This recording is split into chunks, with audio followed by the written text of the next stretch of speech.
Tacok of the News and Observer is here with us now on the Adam Gold Show. Lot to discuss. Are you preparing road trips to the Bay Area for ACC football and basketball yet?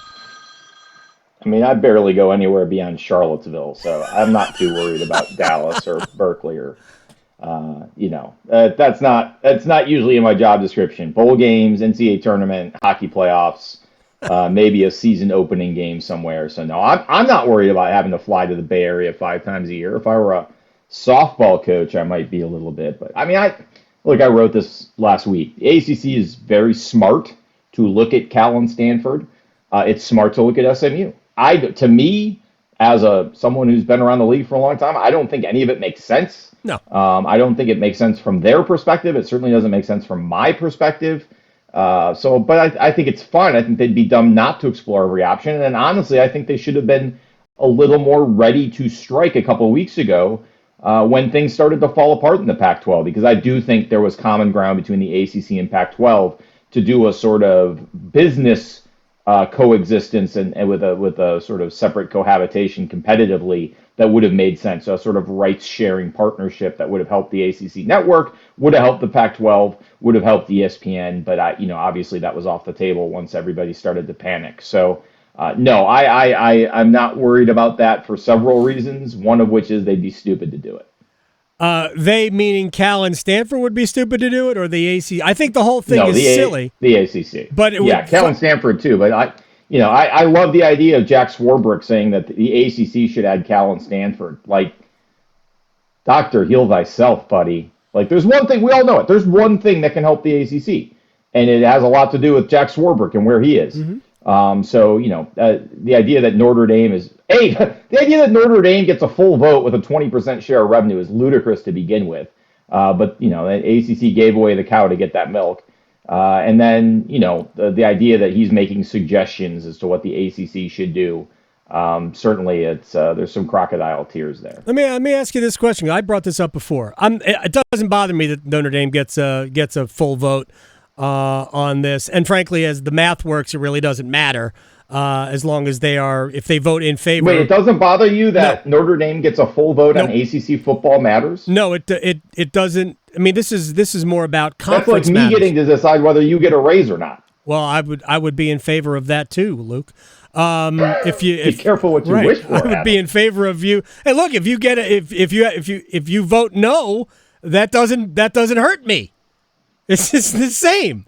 So here's if there was a scale, and the relationship and the scale is of the relationship between the ACC and Notre Dame. Do you think it tips one way or the other? Based on Cal and Stanford? No. Just in general, the current relationship between the ACC and Notre Dame. Globally speaking. Yeah. Yeah. Well, I don't think Notre Dame will join the ACC of its own volition. That's not my question. But hold on, this is where I'm going with it. Okay. I do think the relationship between Notre Dame and the ACC could materially change if one of two things happens. One is ESPN/Disney, really, in its search for a strategic partner for ESPN, sells half of ESPN to Comcast/NBC Universal, and suddenly Notre Dame is no longer the most attractive college football property at NBC. I think that would materially change the relationship. The other one is NBC is going back to Notre Dame. Their deal has 2 more football seasons to run. That deal, based on the current rights market, is not going to be a good one. No. The NBC is already committed to Saturday nights with the Big Ten. Notre Dame's already their number 2 priority now. That's changed since the last deal. There's no money in any deals. Ask the Pac-12. It's a terrible time to go to market. And if Notre Dame looks at a deal that has a game or 2 on big NBC and a bunch of games on USCA and a bunch of games on Peacock, then the relationship with the ACC may change because the ACC may look a hell of a lot more attractive. So that would be sort of the landscape there. If NBC, if the market stabilizes and ESPN and NBC and Comcast and Disney aren't all in bed together, I think Notre Dame will probably get a deal that works for Notre Dame, and we'll all move on from there. All right, so I want to ask the question again. If the relationship between the ACC and Notre Dame were a scale, would it tip one way or the other in favor of one or the other? Right now. as it is currently? Well, I mean, no. I mean, right now, as it is currently, Notre Dame has no reason to fully join the ACC. It just also doesn't have a way to leave. So there is no sort of fulcrum to pivot on here. The grant of rights has Notre Dame locked in, same as everybody else in everything but football. And Notre Dame has no reason to join the ACC right now as long as independence works for it, which it does. And look, man, whether Jack Swarbrick ends up running the CFP or not, which is certainly the rumor on the street, Notre Dame's going to be just fine in an expanded CFP. Now, if the Big Ten and SEC start to get hot feet and start throwing their weight around and saying, hey, why are we sharing with everybody else? And Notre Dame gets squeezed out on that, again, that could change. But no, I don't think the relationship is really materially, has the spirit of the relationship or any of that has any reason to change right now. There's no development that's happened yet that would change it. Luke Tacok of the News and Observer is here. I clearly have said it incorrectly. I've either confused you or not. I think the ACC gets as much out of the current relationship or more with Notre Dame as Notre Dame. I think the overall sentiment is that Notre Dame is getting so much out of the ACC, and I think it's level or even tipped in favor of the Atlantic Coast Conference. Let me just move on to something else, because I know Florida State has been talking up this great game like, oh man, we're gonna ditch this. We're gonna buy our way out of the grant of rights for probably $500 million, and we're gonna go to the SEC, as though the SEC wants anything to do with Florida State or the Big Ten wants anything to do with Florida State. North Carolina is probably the most attractive school to whether it's the SEC or the Big Ten. That's just the way I look at it. North Carolina's got more of a brand name than not for football, but as a university. And I think the Big Ten would definitely be interested in North Carolina. Could you see North Carolina going without NC State? I mean, I could. I think the legislature has been remiss in not putting some sort of provision in. I recommended it 2 years ago. And of course, if the legislature ever listened to me, this would be a very different state. But no, absolutely, I could see North Carolina going without NC State and Duke. Look, man, if we've learned anything from this realignment stuff, it is every school for itself. Nobody cares about the greater good of a conference. Mm-hmm. Nobody cares about the greater good of college sports. Nobody cares about the athletes. It is get your bag. It is every nickel for itself. And these college presidents will do anything they can to squeeze every last nickel out of this operation, even if it kills it. So, yeah, if North Carolina gets an offer to join the Big Ten or the SEC, which is also certainly something I could foresee happening down the road, I don't think North Carolina would look back for a second. And you know what? Nor should they, because no one's looking out for them either. In this current environment, it really is every man for himself, every school for himself, every woman for herself. North Carolina doesn't have any obligation to NC State or Duke, and nor does NC State or Duke to North Carolina. Should they?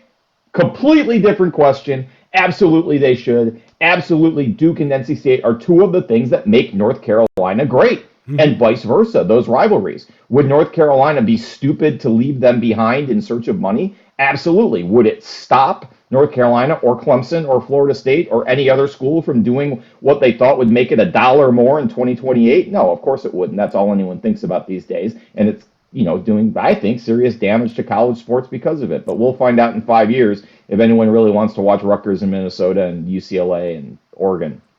I don't believe that we will see North Carolina and North Carolina State in different financial situations. I can't close my eyes and see North Carolina they already have a little bit of an advantage in terms of budget, right? Their budget is big. Their athletic department budget is bigger than NC State's. We understand that. But I can't even fathom a world in where the state legislature allows North Carolina to get $90 million a year annually in media revenue from the Big Ten, where NC State is stuck in a diluted ACC for $35 million. I can't see it. I don't think if State could find a landing spot in the SEC, the other league that pays out that money, then I could see them separated, but I don't think you'd ever see them in different financial situations, even though there is no actual obligation. Maybe that's just me being kind of married to the past. I don't know, but I just don't see that happening. How big of a problem is it, Luke? And we'll close on Hurricane stuff. How big of a problem is it for you that the Hurricanes don't have a minor league affiliate or an AHL affiliate? They do have a minor league affiliate in Norfolk in the ECHL. There won't be any prospects there. They could have a goalie there, to be honest. Yanni Peretz, the kid from Quinnipiac, probably will end up there. But how big of a problem is it without a minor league, an AHL affiliate? I don't think it's a huge problem for the winter of 2023-24. I think if this were to be a structural thing and for them to say, hey, we're not going to have an AHL affiliate, for whatever reason, saving money, blah, blah, we don't have enough prospects, blah, blah, blah. I don't think that makes sense. I mean, I think that's an important element of your developmental process. But I think when you look at the current state of the Hurricanes prospect pool, there's so many players who are overseas. There's so many players that they can find spots for. I think as a 1-year blip, because the Chicago Wolves acted like the Chicago Wolves do, is not catastrophic. And I don't think there's any real long-term damage that you can see will definitely be done. So I get it. I mean, they already have this hasn't been reported, I don't know necessarily, but they already have agreements with two AHL teams to send players there. Obviously they have the ECHL option for some of these guys. And look, I don't think it's a coincidence that they're signing every eighth defenseman on the planet. They want a bunch of guys who they can send through waivers at the end of training camp and send places who are attractive to other teams, would be attractive to AHL teams to use a veteran slot on, which is a consideration, and then have those guys available if needed over the course of the season. So, no, I don't think it's a huge issue. I mean, I think there's other bigger issues, bigger fish to fry. I do think it should be a priority figuring out a better scenario for next year, whether that's an affiliation agreement or buying a team, or taking control of a team. I mean, I think there's a number of situations that make sense in the very long term, looking out over the next 10 to 15 years. As Richmond's new arena comes online, I think the Hurricanes should look very seriously to purchasing an AHL team and putting it in the new arena in Richmond, because I think that makes a lot of sense on a lot of levels. Caleb Jones signed yesterday as that extra defenseman who will be put through waivers at the end of training camp and go wherever. Same with Dylan Coughlin, Hurricanes' top 7 defenseman. You forgot to mention a name. Did who else?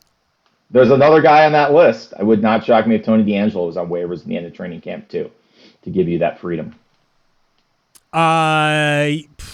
I mean, yes, maybe, but Adam, he's not getting claimed, so you might as well get that flexibility. Oh, that's fine, but I don't think they're sending him to the minor leagues. I mean, they may put him through waivers, but they're not sending him to the minor leagues. So I think Tony, they're going to carry 7 defensemen. I think they're going to carry. I don't know if they're going to carry an extra forward. They have to carry an extra goalie unless they find a spot for Pyotr Kochetkov. But if Kochetkov wins a job in terms of you're going to play maybe opening night, if he's the best goalkeeper, I just went all soccer here. If he's the best goaltender in training camp, then maybe Kochetkov starts opening night. And I don't know what happens with 3 goaltenders, but it's tough to get 3 goaltenders work. Are you feeling good about Everton as you guys start the Premier League season this weekend? No, I feel terrible. I don't know how anyone could feel good. The incompetent chairman's still in charge. The fraudulent owner is still in charge. Yep. The alleged new investment is yet to materialize. They've signed 1 striker a year after they let Richarlison leave. Dominic Calvert-Lewin is still made out of stained glass. No, there's absolutely no reason to be excited. I'm dreading this season. You have Jordan Pickford. Yeah, great. It doesn't matter. Your best case scenario then is to draw every game 0-0. It's going to be another long climb to 17th. I have you guys finishing 15th. So yeah, I think that's fair. I think that's also optimistic. It's a absolutely dismal franchise to be a fan of. It's a curse.